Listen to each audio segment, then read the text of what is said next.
Hello and good afternoon and welcome sa So Eden is back for another day and another tutorial sa ABMU Leon. So maraming tatanong ano ba para saan yung revert? So the revert, itong functionality ng revert is once na correct me on this one, once na nag-revert ka into revert 3, open na rin siya and you can get the Jewel of Harmony. So Jewel of Harmony allows you to refine your equipments, the armor, the weapon, and the secondary. So dito sa mga pieces na yan, if let's say for offensive, that would be the weapon, and if for defensive, that would be the armors. Ngayon, dun sa Jewel of Harmony na yan, the more na may Jewel of Harmony ka, the more chances na makuha mo yung gusto mong stats or affix. So sa armor, syempre hindi ka makakakuha ng weapon or offensive affix but the defensive. So here, meron tayong damage reduction, HP, def strength, SP, then damage taken reduction, then requirement level to equip, then mana auto recovery, then maximum magic, then monster kill 12 points. So sa akin, kung ako tatanungin mo, habulin ko dito is the damage reduction. Priority ko damage reduction. Why?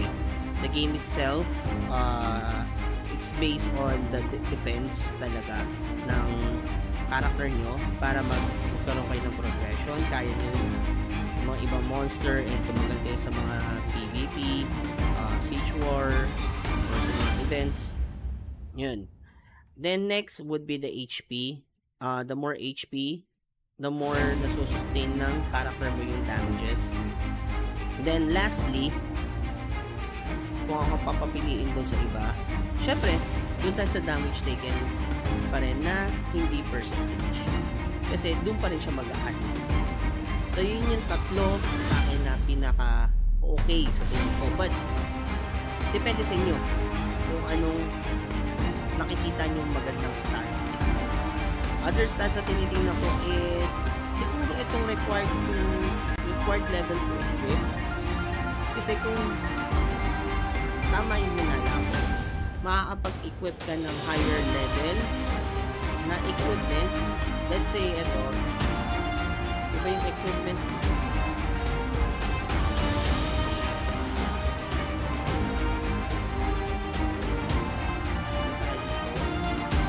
meron tayong equipment niya.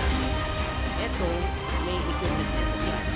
So, sa equipment level, kung tama nga yung iniisip ko, tama yung inala ko sa pag-reduction ng level dito. Ito, pwede masuot siya ng lower level attack. So, mas mataas yung death power niya. Hanggang sa ma-reach mo yung certain level na yun, palit ka ulit ng gears, tapos yung pinalitan mo ng gear, nandoon pa rin yung attribute na inano mo doon sa revert. So, andyan pa rin yung attribute niya. Hindi mawawala. Pag nag-change ka ng green gears mo, may inherit pa rin niya pag-transfer nun. Same with the set effect. Yan. The soul attributes. Ito syempre yung excellent attributes ng green gears. But the revert, nandyan siya. Ngayon, kung gano'n ng gano'n, so may advantage ka sa higher level. Okay, so baka pwede naman isip yun. Ngayon, here's a catch. Sa affix nun, pwede ka mag-lock ng isang affix na gusto mo. Ang gusto mo. Let's Kasi eto, sa akin pinakagusto ko itong damage reduction.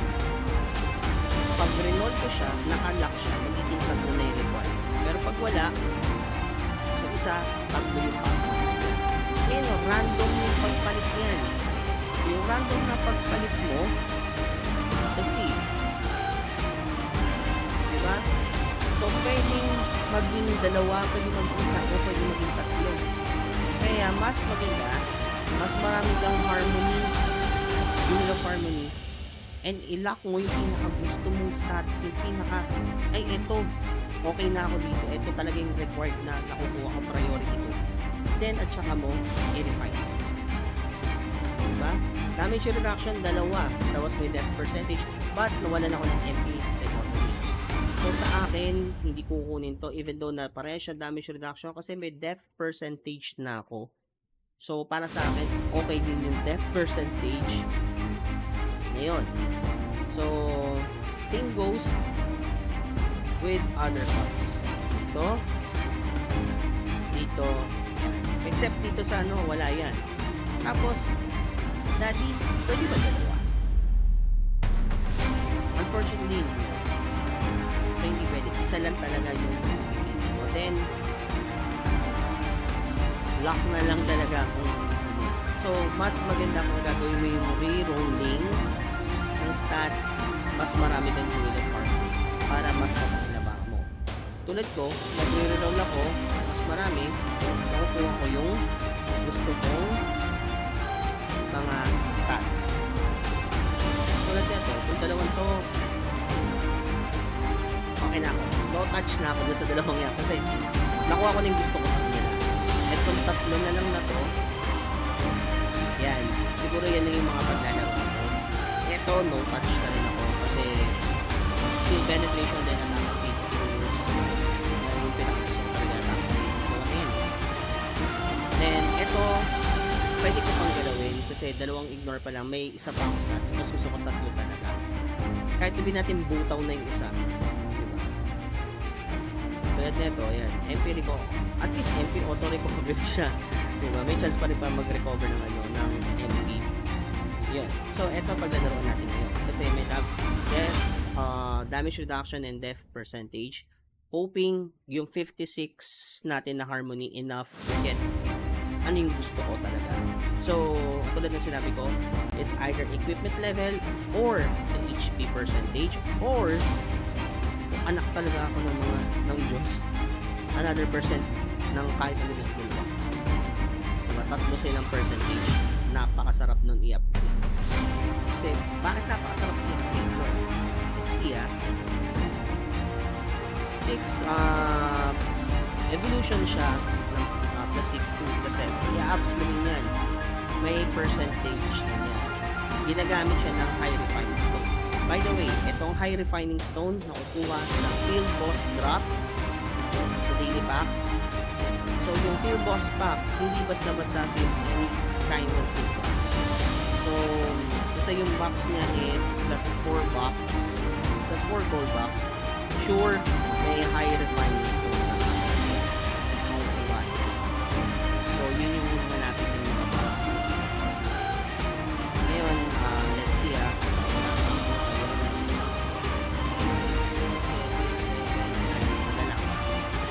So, as you can see, it's 186,808 ang defense ko. I'm using the attribute na stats reduction, percentage, and mana recovery. And 89, it's 85%. Let's hope pumasok siya. And nag-success. So, now na nag-success, diba 186 kanina? Now, it's 18818. Diba? Ang laki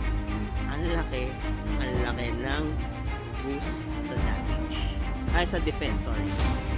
So, yung defense mo, tumaas for the mere fact na in-upgrade mo lang yung isang piece na meron ka. What if lahat ng piece mo, meron kang enough refining stone to upgrade? Diba? Ang laki ng talon ng stat ng character. So, mas kumukulat ka ng kumukulat. So, pwede kong gawin is i-upgrade ko itong ano kasi may enough akong high refining stone. Or maghihintay ako ng dalawa para dito tapos na siya. 10. Kasi ako ngayon binabalance ko lahat muna i-aim kong 10. Hindi ako palipat-lipat. Kasi nagawa ko yung palipat-lipat, tinetesting ko lang siya. Okay, ganun pala siya. So hindi ko nakita na ay okay, mas maganda yung solid yung lahat ng siya.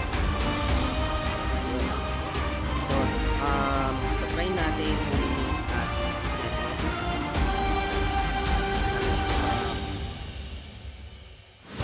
Okay.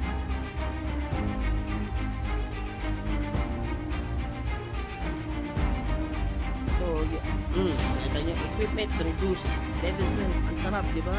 By 12. Kung tama nga yung iniisip ko, And there you go, guys. Tatlo na naman.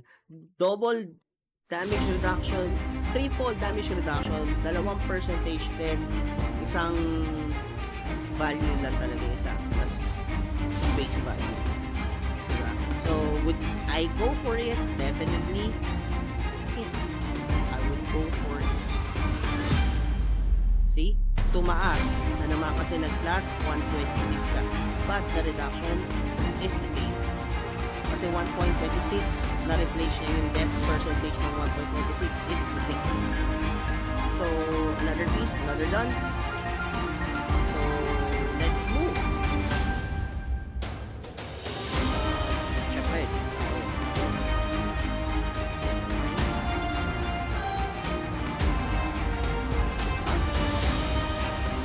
What happened? Diba?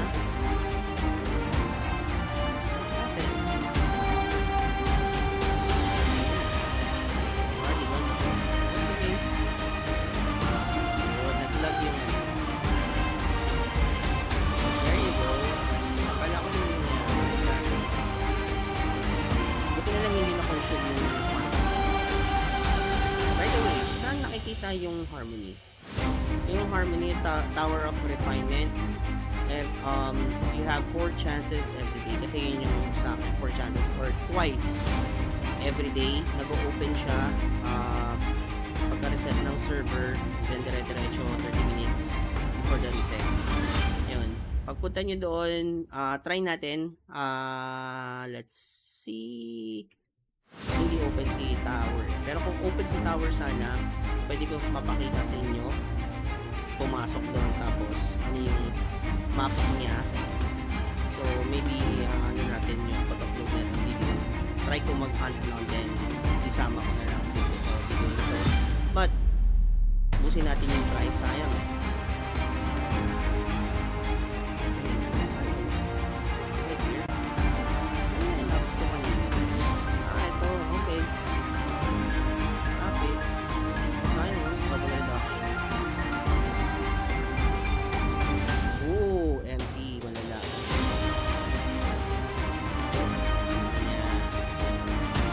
Double reduction talaga.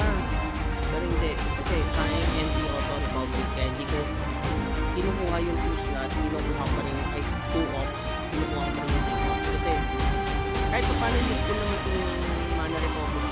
Then, yan, hindi ko na muna siya narakit. Kaya nakapula kasi pwede ko pa rin 2 points. So, let's see. The Tower of Refinement.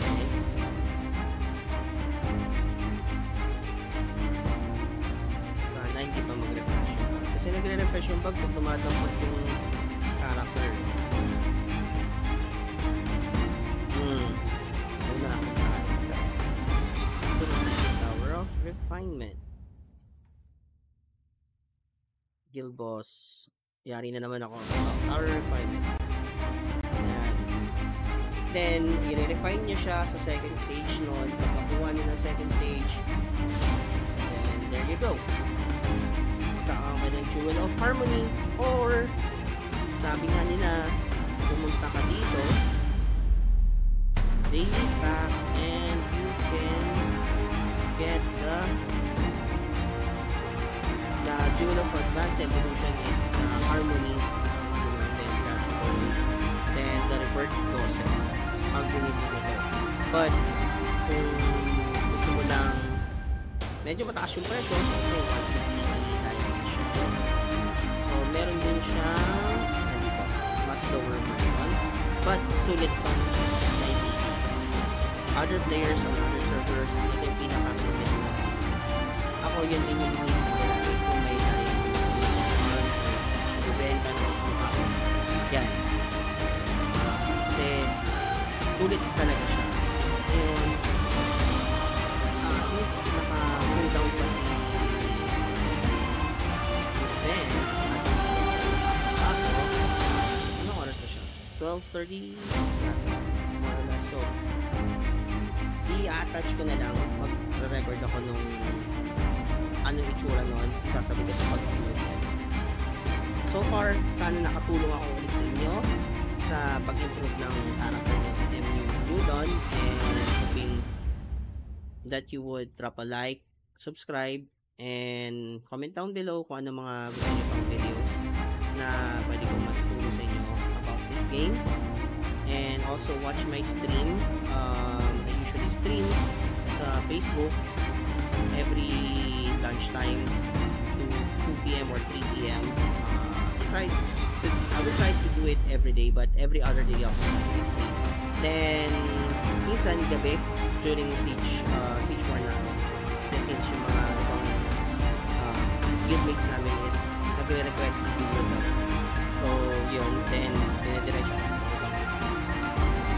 So during my streams also, I do nag-upgrade ako 3v3 and everything, and also you can find me sa Facebook din, syempre nandun yung Facebook channel and also sa Discord ng MU Udon.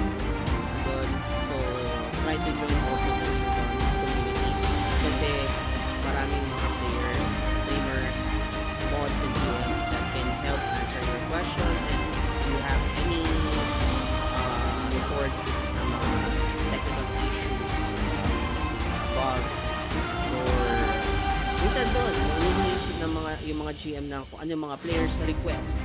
Kung maraming mga players mag-request ng ganitong mga event, ginagrant nila sa atin. So katulad nung last event, materials for the wings from the Dodge, then the King Scroll, then the Divine Ember. Napakasakit talaga pag binabanggit ng Divine Ember. Ayun, so grinant nila, nagpa-event sila ng gano'n. So ako yung isa sa mga hindi nakakuha ng luckiest Ember, and which is kailangan ko sana, pero okay lang, sometimes we win some and we lose some. So till our next video, thank you.